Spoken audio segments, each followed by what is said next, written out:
Olá, seja bem-vindo e bem-vinda ao canal Economista do Povo. Eu sou José Paixão. Hoje eu vou responder a seguinte pergunta: existe investimento sem risco? Antes eu gostaria de te pedir uma gentileza. Se inscreva no nosso canal, dê o seu like, porque isso nos ajuda bastante. Muito obrigado. Existe investimento sem risco? Vamos ver o que é risco, né? O risco ele faz parte das nossas vidas quando nós nascemos, né? Saímos de uma situação relativamente segura e entramos num campo de batalha. A vida é um campo de batalha porque logo nos primeiros anos de vida já corremos alguns riscos de a aquisição de anticorpos e aqueles cuidados, né? Além do cuidado pré-natal, tem aqueles cuidados de uma criança muito frágil, dependendo 100% da mãe, vem alimento, vem cuidados com a saúde e assim por diante. Tem pessoas que, para fugir dos riscos de uma cidade grande, elas vão morar no campo, mas isso não elimina completamente os riscos. Temos riscos todos os dias de dirigir, saindo às ruas, de andar, caminhar. Às vezes eu mesmo me acidentei andando normalmente, perdi ali, pisei em falso e fraturei ali o tornozelo, aquela região lá do tornozelo, e foi bem complicado para a recuperação. Mas vamos lá, o que é risco? O risco ele não é sinônimo de segurança, de estabilidade. No mundo dos investimentos, que é o nosso tema aqui, nós pensamos em risco como algo sinônimo, similar à incerteza. E quando a gente fala de incerteza, a gente entra num campo da matemática, da estatística, chamado probabilidade. Ou seja, o risco é associado à probabilidade de algo dar certo ou algo dar errado. Por exemplo, imagine você tem uma moeda em suas mãos e você vai jogar essa moeda para cima, ela vai cair numa mesa e ela tem uma probabilidade de cair, mostrar cara ou coroa.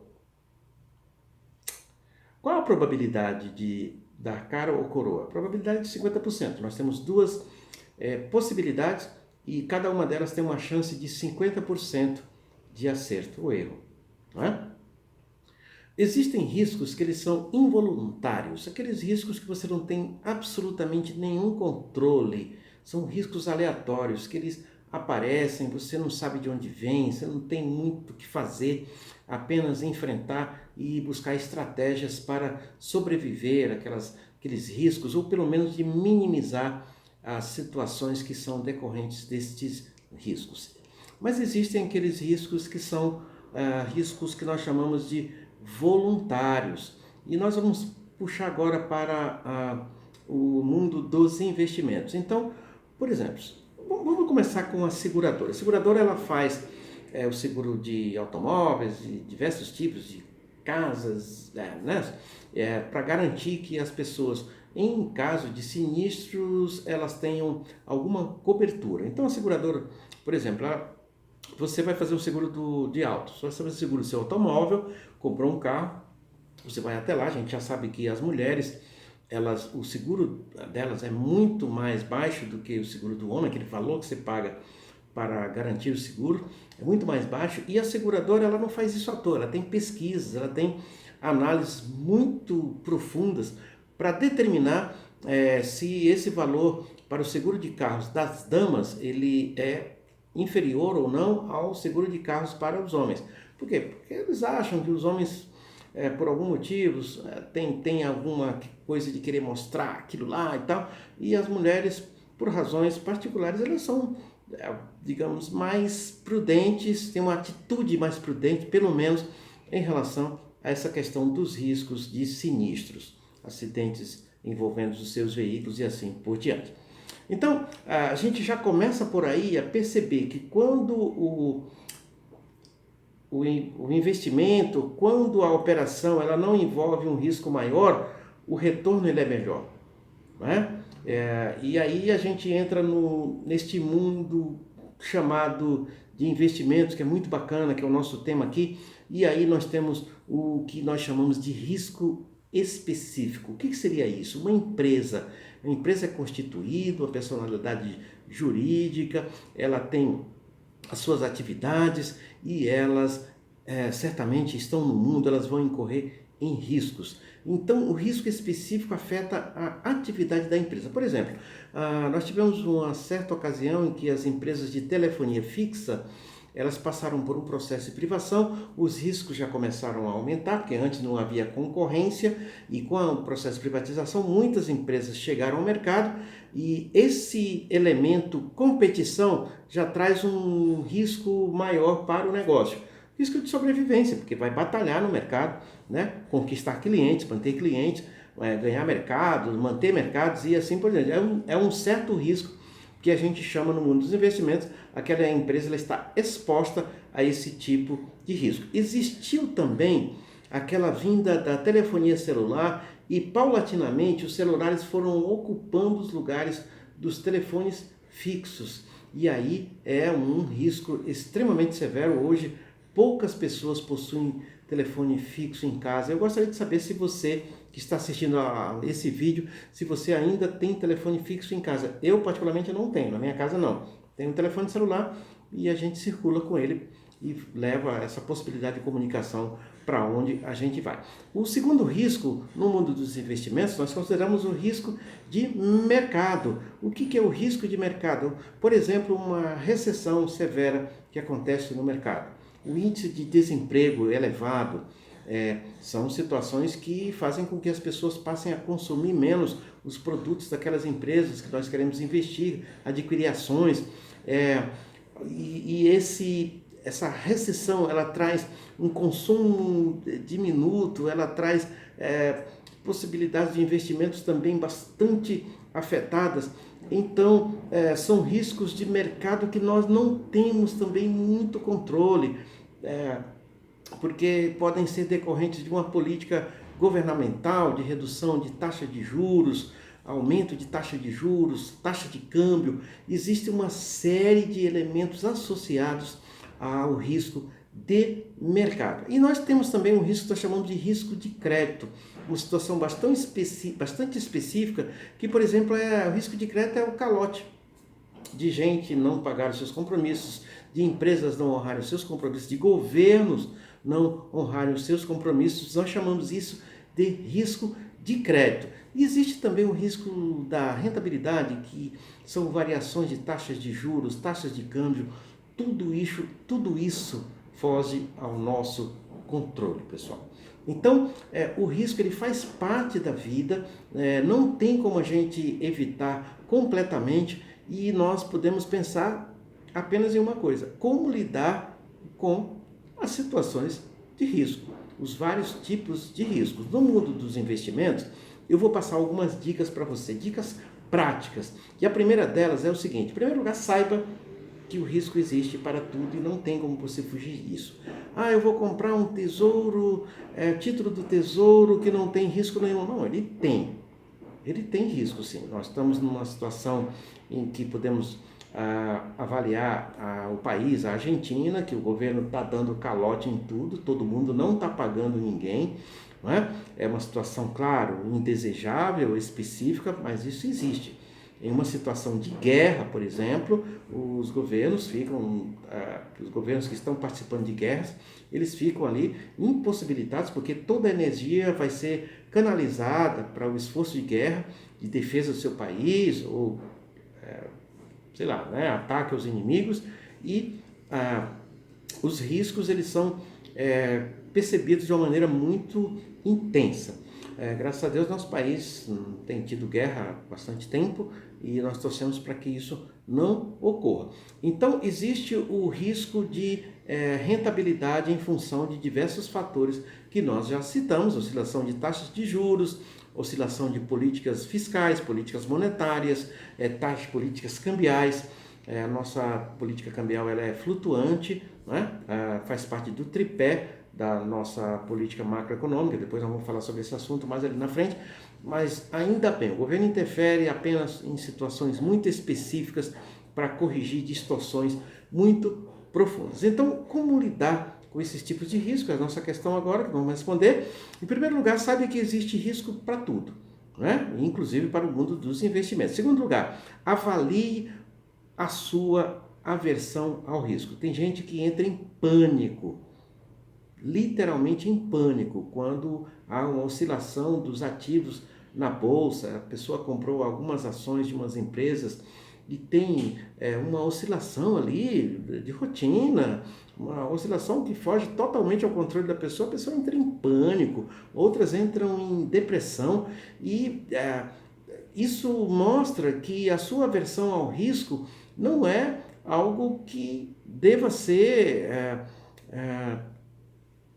sei lá, você não deve entrar em investimentos que expõem o seu capital a um risco elevado, acentuado, porque você não tem essa propensão para suportar esse tipo de risco. Algumas pessoas entram num projeto de investimentos e aquisições de ativos de risco, renda variável, né? Ações, fundos imobiliários, ETFs, até mesmo certificados de operações estruturadas. Eu considero um investimento relativamente arriscado, né? Porque ele se expõe bastante a ativos arriscados, né? Então, as pessoas elas entram em uma boa. Eu tenho carteira de ações, fundos imobiliários, ativos de risco, que ela está tendo uma oscilação negativa aí por causa da situação que nós vivemos de pandemia no mundo. Tem uma oscilação bastante forte, né, de 21% de perda. Mas por outro lado, como eu sou um cara meio que conservador ou moderado, uma parcela pequena dos meus ativos, né, estão destinadas a esse tipo de investimentos. Então, está lá 21%, depois 19%, 18% e vai caindo e depois volta um pouquinho. Eu não estou preocupado, eu não fico olhando isso todos os dias, eu não fico, ai meu Deus, para onde vai, isso aqui, para onde não vai. Mas é uma parcela pequena dos meus investimentos. Por quê? Porque eu sou um cara que eu não gosto muito de arriscar aquilo que eu conquistei, porque a gente dá muito duro, um esforço muito forte para a conquista de ativos, de patrimônio. Eu não vou colocar isso aí de uma maneira fortíssima em investimentos de risco. Então, avalie a sua aversão. Se você é uma pessoa que não tolera risco, vai para a renda fixa, fica por ali, entra, faz aquisição de imóveis, vai para algum mercado que você não esteja exposto ao risco. Ou então coloca uma pequena parcela do seu patrimônio, uma participação muito curta em renda variável. Em terceiro lugar, respeite o seu perfil de investidor. Quando você abre uma conta numa corretora ou num banco de investimentos, eles são obrigados a pedir para você preencher um formulário onde lá você traça o seu perfil de investidor, respondendo algumas perguntas. Então respeita, porque isso faz parte do teu universo emocional. Respeita isso aí para que você não... O investimento tem que ser uma coisa agradável, gostosa, né? Que te traz satisfação, traz prosperidade, traz abundância, e não uma coisa que você fica ali tenso, se matando, ai meu Deus, e se desesperando, e caindo em depressão, né? Então foge dessa coisa se não é o teu perfil. Vai para a renda fixa. Por outro lado, não entre na conversa de vendedores de títulos. Tem muita gente na internet trabalhando a ambição das pessoas, falando que você vai ficar rico em pouco tempo, você vai 1 milhão rápido. Esse cara até sumiu, nunca mais vi esse cidadão oferecer 1 milhão rápido. Então foge dessas coisas. Tem muita gente vendendo produtos financeiros. Olha, compra isso, compra aquilo, invista.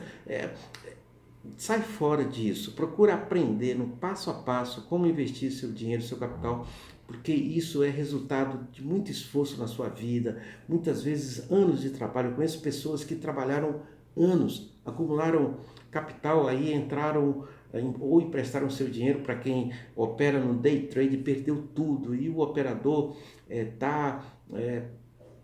outro dia ligou um jovem pedindo dinheiro emprestado para poder honrar as operações no day trade, né? Isso aí não é coisa para quem está iniciando. Não cai nessa conversa, porque a gente sabe que nada é de graça, nada é fácil, exige muito esforço. Mas uma coisa eu te falo, é possível prosperar assumindo riscos menores, aprendendo as estratégias de investimentos, os produtos financeiros. Gente, isso não é difícil de aprender. Tem muita coisa bacana, muitos vídeos. No meu canal aqui, você tem vídeos que falam sobre muita coisa de investimentos. Nós estamos publicando cada vez mais. E saiba que o risco ele está sempre associado ao retorno e à rentabilidade. Então, quando alguém te promete coisa fácil, você ganhar dinheiro fácil, primeiro que isso não existe.